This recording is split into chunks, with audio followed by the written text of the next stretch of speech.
আন্তর্জাতিক মাতৃভাষা দিবস আজ ২১-এর প্রথম প্রহরে কেন্দ্রীয় শহীদ মিনারে ভাষা শহীদদের প্রতি শ্রদ্ধা জানান রাষ্ট্রপতি মোহাম্মদ শাহাবুদ্দিন ও প্রধান উপদেষ্টা ডক্টর মোহাম্মদ ইউনূস। এরপর শ্রদ্ধা জানাতে সর্বসাধারণের জন্য উন্মুক্ত করে দেয়া হয় স্মৃতির মিনার।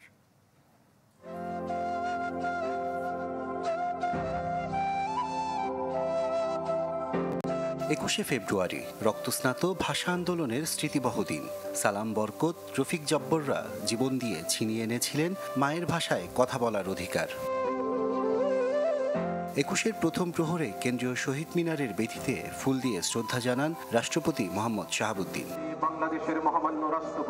এরপর শহীদ বেদিতে ফুল দেন অন্তর্বর্তীকালীন সরকারের প্রধান উপদেষ্টা ডক্টর মোহাম্মদ ইউনূস। কিছুক্ষণ নীরবতা পালনের মধ্য দিয়ে সম্মান জানান ভাষা শহীদদের প্রতি। পরে প্রধান বিচারপতি, উপদেষ্টা পরিষদের সদস্যমণ্ডলী, প্রধান নির্বাচন কমিশনার, ৩ বাহিনীর প্রধান সহ বিভিন্ন দেশের রাষ্ট্রদূত, যুদ্ধাহত বীর মুক্তিযোদ্ধারা শহীদ মিনারে পুষ্পস্তবক অর্পণ করেন। ২১শে ফেব্রুয়ারি এদেশের মানুষকে শিখিয়েছে আত্মত্যাগের মন্ত্র, বাঙালিকে করেছে মহীয়ান। বিশ্বের প্রতিটি জাতির মাতৃভাষার মর্যাদা, স্বাধিকার, স্বাধীনতা ও মানুষের মতো বাঁচার দাবির অনুপ্রেরণা আজকের এই দিন।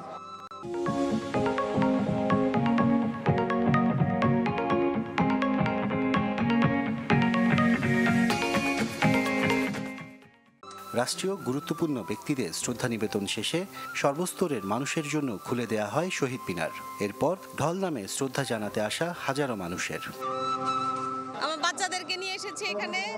আমি চাই যে ছোটবেলা থেকে ওদের মধ্যে সেই অনুভূতিটা গড়ে উঠুক। ভাষার জন্য যে একটা জাতি জীবন দিতে পারে এর একমাত্র উদাহরণ বাংলাদেশ সৃষ্টি করেছে। তাদের জন্যই তো আমরা বাংলা ভাষায় কথা বলতে পারছি, তাদের জন্য আমরা মাতৃভাষা পেয়েছি।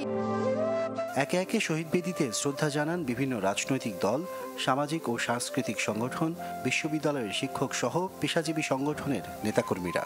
মহান মুক্তিযুদ্ধ তার জমিনটা তৈরি করেছিল আমাদের ভাষা আন্দোলন। ৫২-৭১-এর ধারাবাহিকতায় যে ২৪ তৈরি হয়েছে, ২৫ সালের ২১ ফেব্রুয়ারি বাংলাদেশকে সেই দিকে যাওয়ার জন্য অনুপ্রাণিত করেছে। গণতান্ত্রিক যে আকাঙ্ক্ষা নিয়ে মানুষ জীবন দিয়েছে, সেটাই অভ্যুত্থান পরবর্তী নতুন বাংলাদেশে সেই স্বপ্নের বাস্তবায়ন হবে। ২৪-এর অভ্যুত্থানের স্পিরিটকে ধারণ করে ৫২-৭১ দ্বারা উজ্জীবিত হয়ে আগামীর বাংলাদেশ তরুণ প্রজন্মের নেতৃত্বে ছাত্র জনতা ঐক্যবদ্ধভাবে গড়বে।